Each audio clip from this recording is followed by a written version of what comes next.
नमस्कार, इस वक्त आप देख रहे हैं इंडिया 24/7 लाइव टीवी। मैं हूं आपके साथ मधुमिता। नई दिल्ली में 2 दिन के G20 शिखर सम्मेलन के जरिए भारत ने ग्लोबल मंच पर बेहद प्रभावशाली तरीके से नेतृत्व दिखाया। G20 शिखर सम्मेलन से भारत को पावर पंच मिला।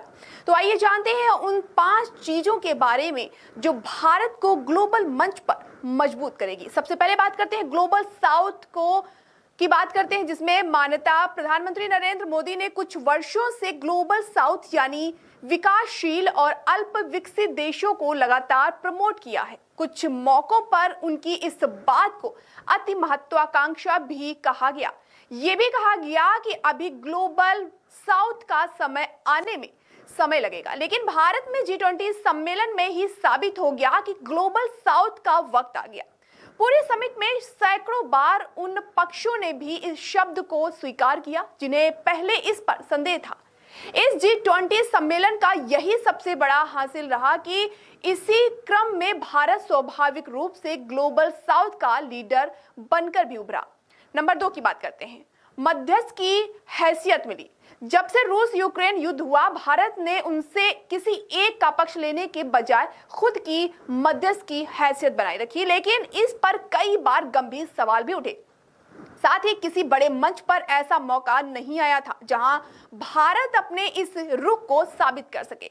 लेकिन G20 समूह में जहां एक ओर अमेरिका और यूरोपीय देश हैं, दूसरी ओर चीन व रूस जैसे देश हैं, वहां भारत ने न सिर्फ संतुलन बनाया बल्कि सम्मेलन की समाप्ति के बाद दोनों धुर विरोधी पक्षों ने भारत की भूमिका को आत्मसात भी दिया। इस सम्मेलन के बाद जब भारत स्वाभाविक मध्यस्थ के रूप में स्थापित हो सकता है। नंबर 3 की बात करते हैं। मोल भाव की क्षमता बढ़ी। जी हाँ, शिखर सम्मेलन के बाद भारत की दुनिया में मोल भाव की क्षमता बढ़ी थी। भारत ऐसे चंद देशों में है जो G20 का सदस्य होने के साथ ब्रिक्स का मेंबर भी है, क्वाड का हिस्सा भी है। इसके अलावा भारत कई अन्य ग्लोबल पहल का हिस्सा भी है। दिलचस्प बात यह है कि इसमें कई ऐसे समूह हैं जो एक दूसरे के विरोधी माने जाते हैं। इन सभी में भारत की सक्रिय हिस्सेदारी होने से अब भारत की तोल मोल यानी बार्गेन क्षमता बढ़ सकती है। इसका लाभ बड़ी ग्लोबल डील में अपनी शर्तें मनवाने में मिल सकता है। जैसे ही रूस यूक्रेन युद्ध के समय भारत ने रूस में सस्ता तेल खरीदा। अब बात करते हैं चौथे नंबर की, चीन साउथ का विकल्प। इस सम्मेलन में भारत ने एक तीर से 2 निशाने साधे। बीते कुछ वर्षों में चीन ने इंफ्रास्ट्रक्चर के क्षेत्र में ग्लोबल मनमानी की कोशिश की और इसका उपयोग अपने विस्तारवादी कार्यक्रम के जरिए किया।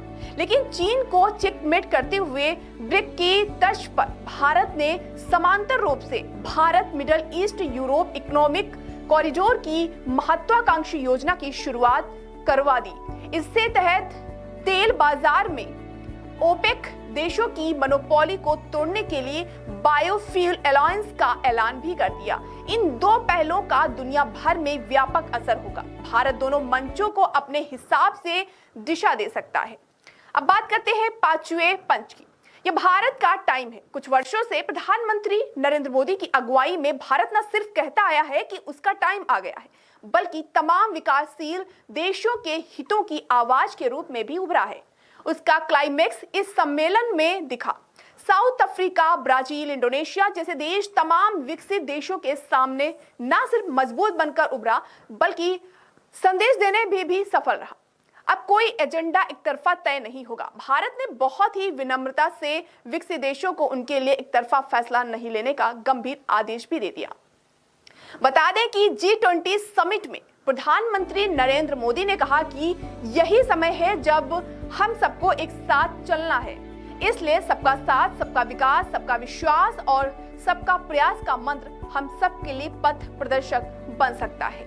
वैश्विक अर्थव्यवस्था में उथल पुथल हो, उत्तर और दक्षिण में बंटवारा हो, पूर्व और पश्चिम में दूरी हो, भोजन, ईंधन और उर्वरक का प्रबंधन हो, आतंकवाद, साइबर सुरक्षा, स्वास्थ्य, ऊर्जा या जल सुरक्षा, हमें भावी पीढ़ियों के लिए इसका ठोस समाधान ढूंढना होगा। पहले दिन समिट के 2 सेशन हुए जिसमें ग्लोबल बायोफ्यूल्स अलायंस लॉन्च हुआ और India Middle East Europe corridor पर MOU पर साइन किया गया।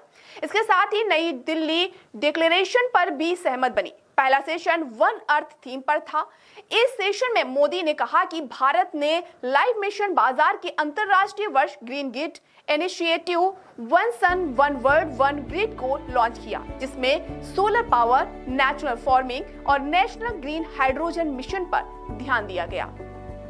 दूसरा सेशन वन फैमिली की थीम पर आधारित था, जिसमें G20 समिट में अफ्रीकन यूनियन को अस्थायी सदस्यता मिली। इसके बाद 55 सदस्यों वाला अफ्रीकन यूनियन, जो इस बार विदेशी संगठन के रूप में आमंत्रित किया गया था, अब यूरोपियन यूनियन के दर्जे वाला सदस्य हो गया। पीएम मोदी और G20 समिट में आए कुछ नेताओं ने भारत मंडपम में ग्लोबल बायोफ्यूल्स के अलायंस को लॉन्च किया। इस अलायंस को 19 बड़े कंज्यूमर प्रोड्यूसर और 12 संस्थाओं के सपोर्ट से लॉन्च किया गया। India Middle East Europe economic corridor के लिए Bharat, America, France, Germany, Italy, Saudi Arabia, UAE और यूरोपियन यूनियन में MOU पर साइन हुए। वहीं यूनाइटेड किंगडम के प्रधानमंत्री ऋषि सुनक ने भारत में G20 के समापन पर रिकॉर्ड जलवायु सहायता प्रतिबद्धता की घोषणा की। यूके ग्रीन क्लाइमेट फंड को $2 बिलियन प्रदान करेगा, जो दुनिया को जलवायु परिवर्तन से निपटने में मदद करने के लिए यूके द्वारा दी गई सबसे बड़ी फंडिंग है। यूके ग्रीन क्लाइमेट फंड में 1.62 बिलियन का योगदान रहा, जिसे COP15 में कोपेनहेगन समझौते के बाद 1994 देशों द्वारा स्थापित किया गया था। G20 शिखर सम्मेलन में यूके के प्रधानमंत्री ऋषि सुनक ने नेताओं से इस दिसंबर में COP28 शिखर सम्मेलन से पहले एक साथ काम करने का आह्वान किया है, ताकि वे अपने देशों के कार्बन उत्सर्जन को कम कर सके और जलवायु परिवर्तन के परिणामों से निपटने के लिए कमजोर अर्थव्यवस्थाओं का समर्थन कर सके। बता दें, साल 2022 में बाली में G20 शिखर सम्मेलन का आयोजन किया गया था। रूस यूक्रेन युद्ध को लेकर इस सम्मेलन में रूस की निंदा की गई थी, जो कि रूस और चीन को पसंद नहीं आया था। इस कारण नई दिल्ली घोषणा पत्र पर आम सहमत नहीं बन पाई थी। लेकिन G20 समिट 2023 के अवसर पर भारत ने केवल घोषणा पत्र के शब्दों में हेरफेर किया, जिसका नतीजा ये हुआ कि भारत ने रूस और चीन को भी इसके लिए राजी कर लिया। दरअसल बहुत कम मुद्दे ही ऐसे देखने को मिलते हैं जहां भारत के साथ साथ अमेरिका, रूस, चीन जैसे देशों की किसी मुद्दे पर आम सहमत हो। इस घोषणा पत्र के जारी होने का परिणाम ये है कि इसने प्रधानमंत्री नरेंद्र मोदी को वैश्विक नेता के रूप में ऐतिहासिक जीत दिलाई। इस घोषणा पत्र में रूस और यूक्रेन के बीच जारी युद्ध का जिक्र सीधे तौर पर नहीं किया गया है, बल्कि प्रस्तावना में ही समग्र और अस्थायी शांति स्थापित करने की बात की गई है। इस घोषणा पत्र में सभी देशों के आह्वान किया गया है अंतर्राष्ट्रीय कानून का पालन करते हुए एक देश दूसरे देश की संप्रभुता, क्षेत्रीय अखंडता और मानवीय कानून को सुनिश्चित करेंगे, ताकि शांति व स्थिरता की सुरक्षा हो सके। अफ्रीकी संघ से भारत को क्या होगा फायदा, आइए इस पर भी चर्चा करते हैं। दरअसल दुनिया में 2 ही सुपर पावर रहे, पहला पश्चिमी देश अमेरिका और दूसरी रूस। इन दोनों के बीच एक तरफ चीन और दूसरी तरफ भारत सुपर पावर बनकर उभर रहे हैं।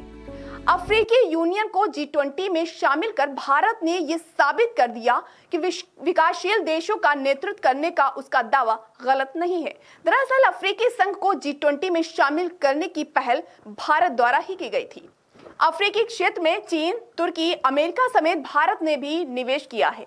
अफ्रीका में किस देश के एजेंडे कितने मजबूत होंगे, इस बात पर सभी देशों ने होड़ लगी हुई है। लेकिन G20 में अफ्रीकी संघ को शामिल कराने के साथ ही ऐसा कहा जा रहा है कि भारत ने ये रेस जीत ली है और भारत और अफ्रीकी संघ के रिश्ते अब नए मुकाम पर पहुंचेंगे। तो ऐसे ही तमाम बड़ी खबरों को देखने के लिए जुड़े रहिए इंडिया 24/7 लाइव टीवी के साथ।